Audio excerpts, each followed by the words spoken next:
Wesley Hartman stood outside one of his pet store locations, staring at the bright green and yellow signage with his company's logo. It had been 7 years since he bought the struggling chain from its previous owner and expanded it to 11 stores. Yet, despite glowing reports from his district manager, something felt off.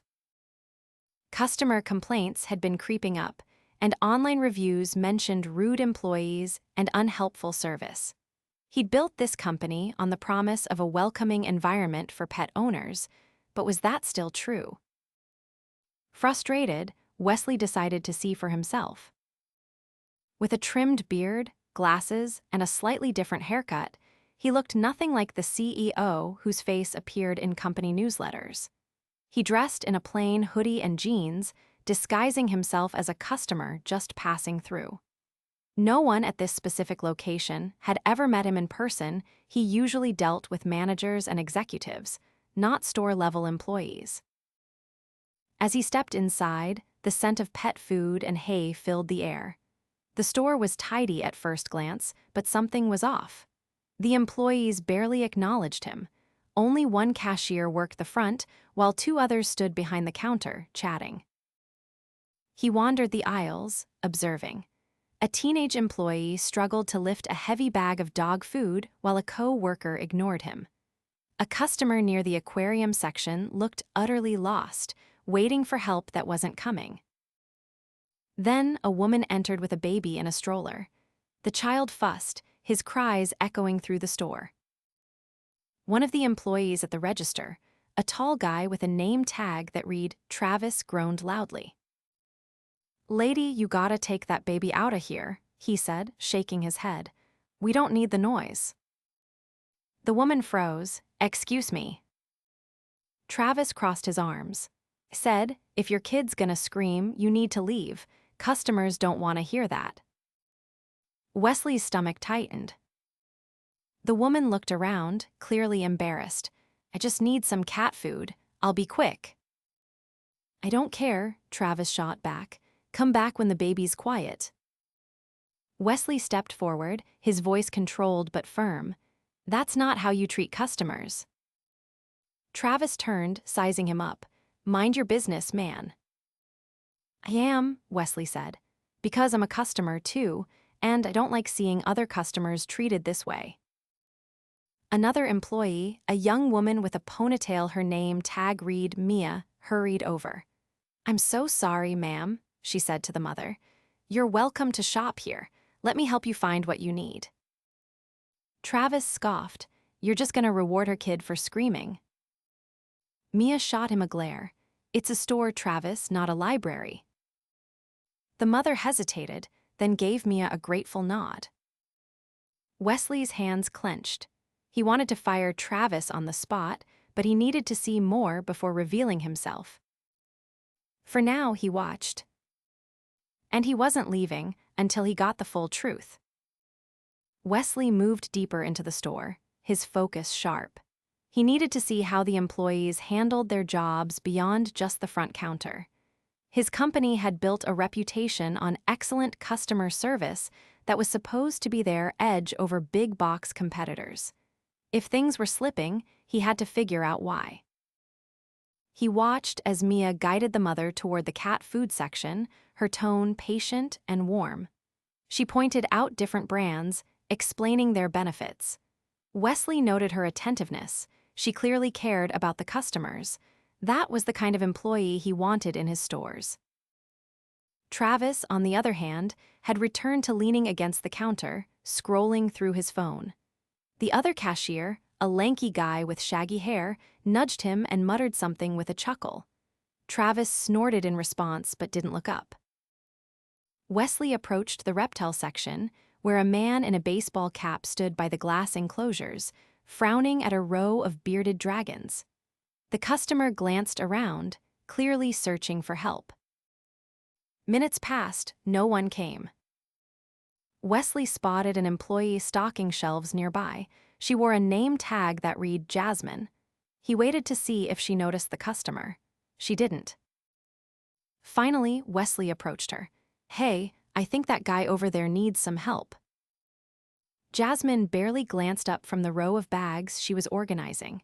Yeah, someone else will get him. Do you know who that someone else is? She sighed, turning slightly. I don't do reptiles. That's supposed to be Travis or Lewis, but they never come back here unless a manager forces them. Wesley raised an eyebrow. So, customers just wait until they give up and leave. Jasmine shrugged, pretty much. It was worse than he thought. He walked over to the man by the bearded dragons. Need some help. The man exhaled in relief. Yes, I'm looking for a starter setup for my kid. Never had reptiles before, so I don't know what's good. Wesley had spent years studying the pet industry. He knew the products inside and out. He gestured toward a specific enclosure kit.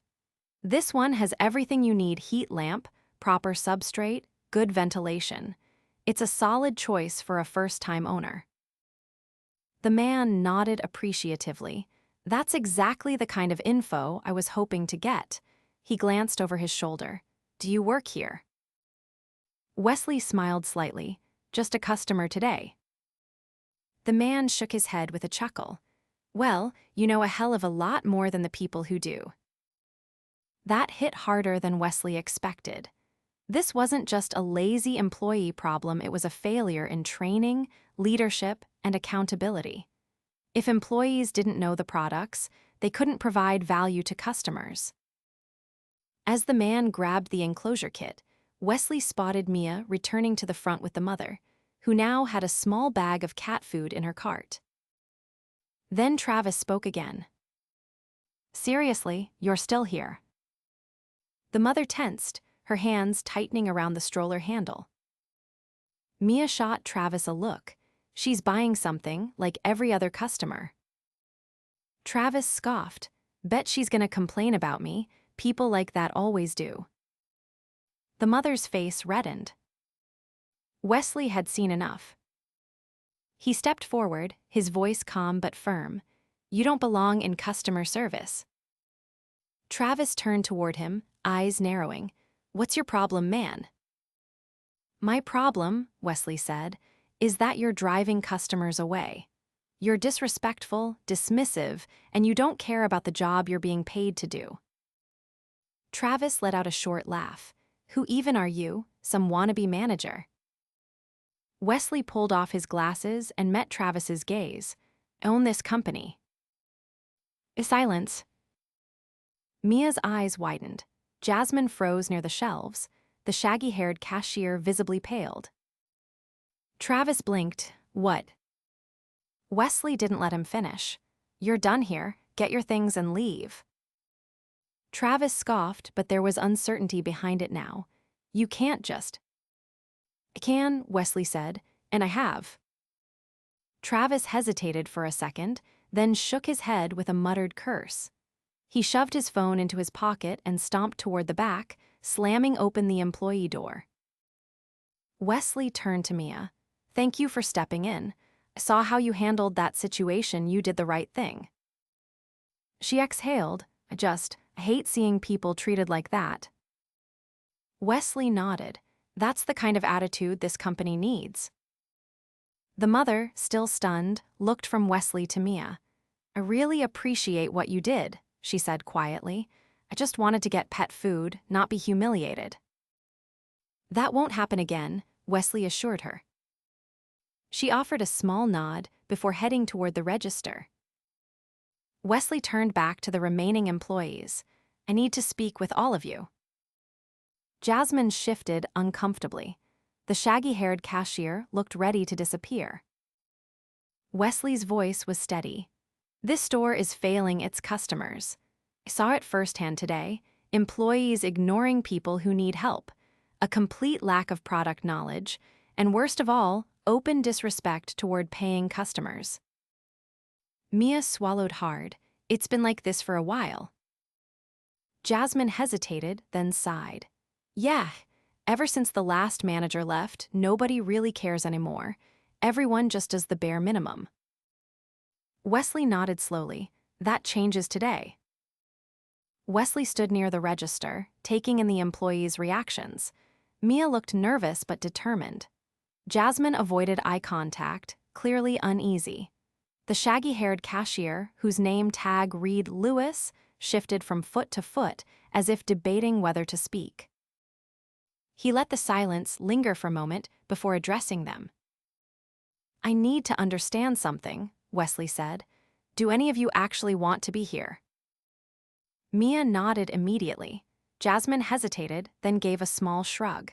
Lewis exhaled through his nose. "It's a job," Lewis muttered. "Pays the bills." "That's not an answer," Wesley said. "Do you care about working here?" Lewis rubbed the back of his neck. "Look, man, sir, I used to, but after a while you just stop trying. Customers ask for stuff, you don't know the answers, and no one trains you. Managers just want the floor stocked and registers covered. So yeah, people check out." Jasmine finally spoke. "And when you do try, it doesn't matter. You think today was bad? Travis has been like that for months. Nobody stopped him. Why would we think things were gonna change?" Wesley absorbed that. This wasn't just about bad employees, it was about leadership failing them. "Where's the manager?" he asked. Jasmine glanced toward the back, probably in the office. Wesley nodded and strode toward the employee door. He pushed it open and found himself in a cramped break room with a small table, a fridge covered in old notices, and a hallway leading to an office. The door was open, and inside sat a man in his late 30s, scrolling through a computer screen while sipping a soda. His name tag read Derek, store manager. Derek barely looked up. "You need something?" Wesley stepped inside. "Yeah, we need to talk." Derek sighed, setting down his drink. "If this is about Travis, I'll handle it." "You won't have to," Wesley said.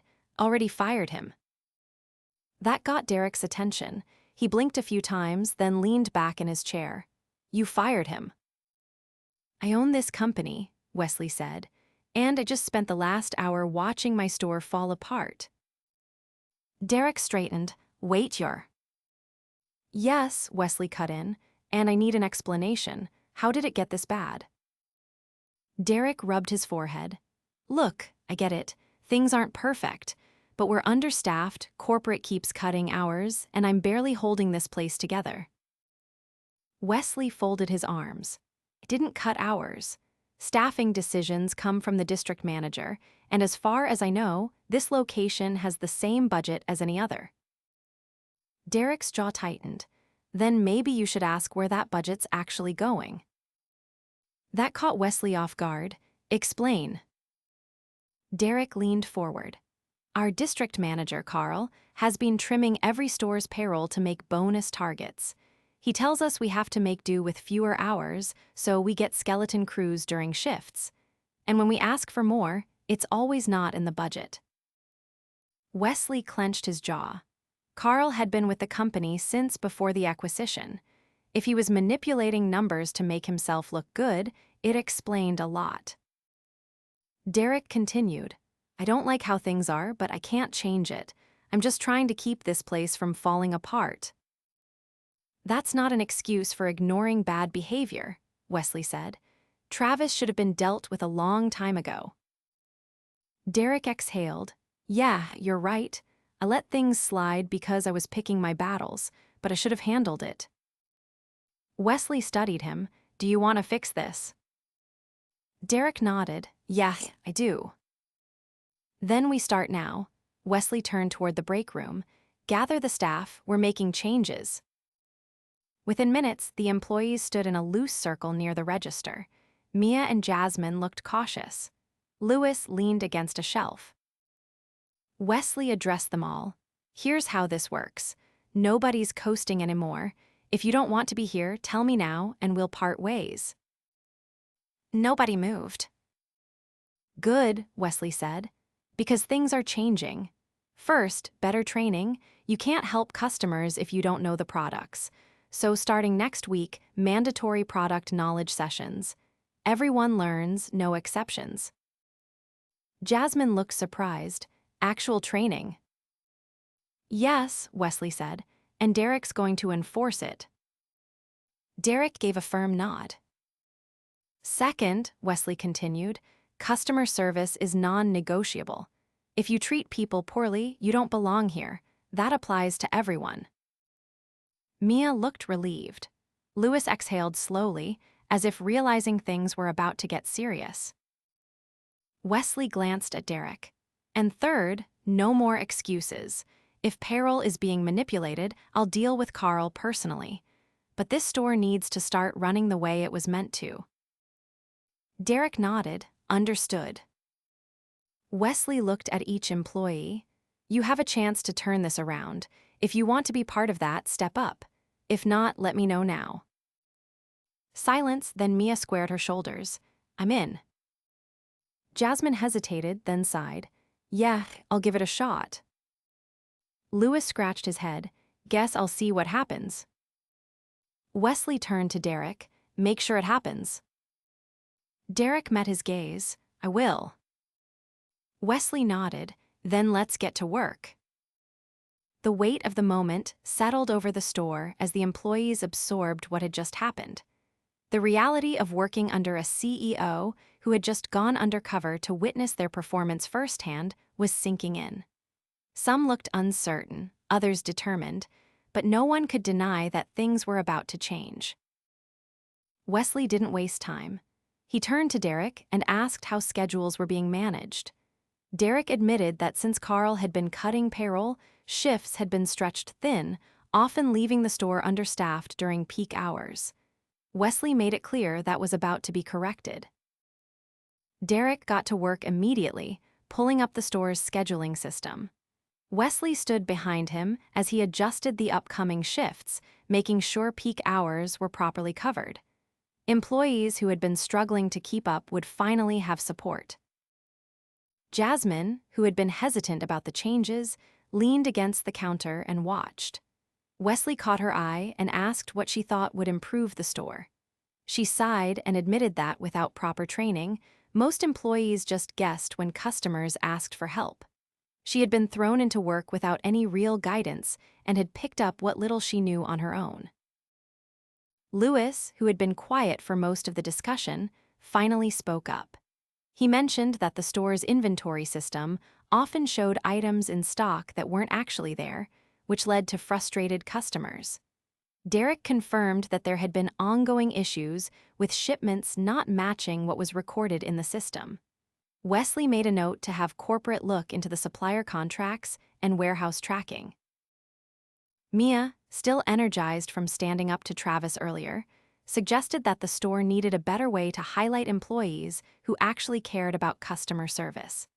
She had seen coworkers try to go above and beyond, only to get no recognition because management was too overwhelmed to notice.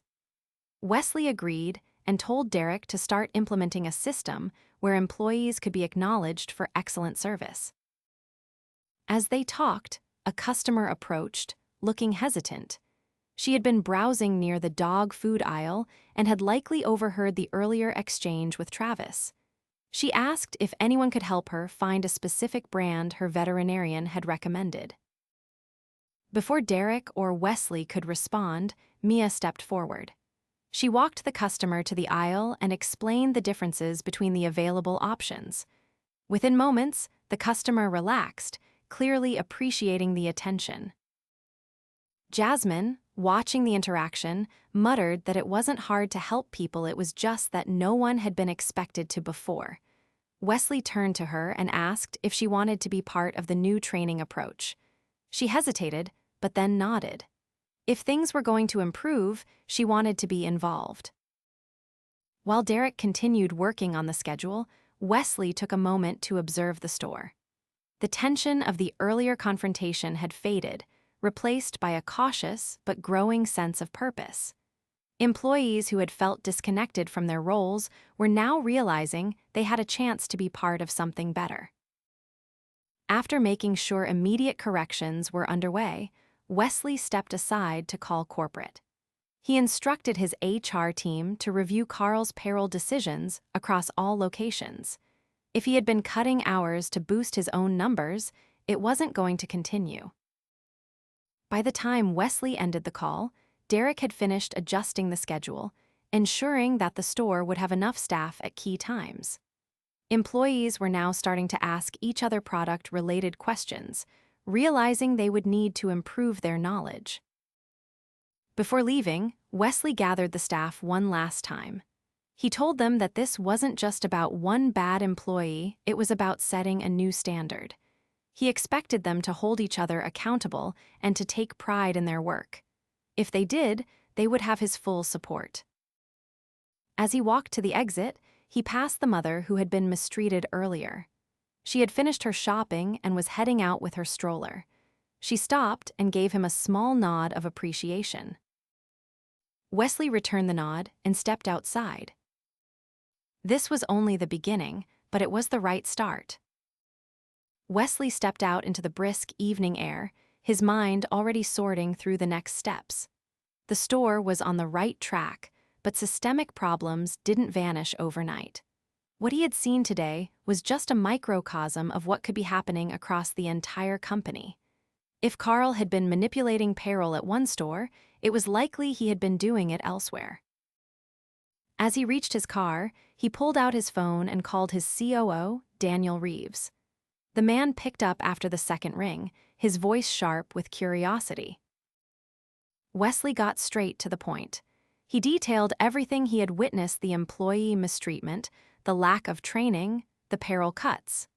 Daniel listened without interrupting, though Wesley could hear the subtle shift in his breathing when Carl's name came up. Daniel confirmed what Wesley suspected. Complaints had been coming in for months about staffing shortages, but Carl had always provided reports that justified the decisions. He had framed it as a necessary adjustment to keep costs under control. Wesley's jaw tightened. Carl hadn't just been cutting corners, he had been actively misleading leadership to make himself look good. Wesley instructed Daniel to pull every payroll adjustment Carl had made in the past 2 years. If the pattern held, they would have the evidence they needed to act. But that was only part of the problem. The store itself still needed immediate improvements. After ending the call, Wesley sat in his car for a moment, staring at the store through the windshield. It had potential. Mia had proven that customer service could be salvaged. Derek had shown he still had some leadership left in him, but there were still employees like Louis and Jasmine who weren't fully convinced change was coming. He wasn't going to let this be a one-time intervention. The next morning, Wesley returned unannounced. The store had just opened, and the sleepy hum of early preparation filled the air. Derek was already on the floor checking inventory. He looked up in surprise when Wesley stepped inside. Wesley asked if he had started implementing the training plan. Derek admitted it was still in progress, but he had already spoken to the team about product knowledge expectations. Wesley nodded and told him they were going to test that commitment now. He walked to the fish section, where Louis was organizing a shelf. Wesley asked him how to set up a freshwater tank for beginners. Louis hesitated before giving a weak explanation that barely covered the basics. Wesley didn't react but turned to Derek and asked if this was acceptable. Derek shook his head. Mia overheard them and stepped in. She walked Louis through the correct answer, explaining the importance of water cycling, filtration, and tank size. Wesley watched as Louis nodded along, realizing he hadn't known half of what she was saying. Louis admitted he had never actually been trained on any of this. He had just been told to help customers without any real knowledge to back it up. Wesley turned to Derek and said this was exactly why the training had to be structured. Employees couldn't be expected to do their jobs well if they weren't given the tools to succeed. Jasmine arrived for her shift soon after, looking wary when she saw Wesley still there. He asked her if she had thought about what they discussed the day before. She admitted she had. She wanted to be better at her job, but she wasn't going to fake enthusiasm for something she hadn't been properly trained to do. Wesley respected her honesty. He told her that as long as she was willing to learn, the company would invest in making sure she had the skills she needed. By midday, customers began trickling in. Wesley stood back, watching how the staff interacted with them. There were still rough edges. Lewis struggled through an explanation about bird care, and Jasmine had to double-check some information before answering a question, but there was effort. The real test came when a frustrated customer approached the register, complaining that an item listed as in stock online wasn't available in store. Instead of dismissing the concern, Derek stepped in. He apologized for the inventory discrepancy, explained the issue, and offered a solution. The customer, though still annoyed, left with a sense that the store actually cared about the experience. Wesley saw the shift happening in real time. Employees who had previously done the bare minimum were beginning to engage, not because they were being forced to, but because they finally had leadership that expected it from them. As the day wound down, Wesley gathered the team once more. He told them this wasn't about 1 or 2 days of effort, it was about setting a new standard. Derek would be responsible for maintaining it, and corporate would be following up to ensure it wasn't just talk. Before leaving, Wesley spoke to Mia privately. He told her she had demonstrated leadership qualities that the company needed more of. If she was interested, there would be opportunities for her to move up. She was surprised but nodded, saying she wanted to think about it. As Wesley drove away, he knew this was only the beginning. There were still deeper company-wide issues to address, and Carl would need to answer for his decisions. But today, at least, one store had changed for the better.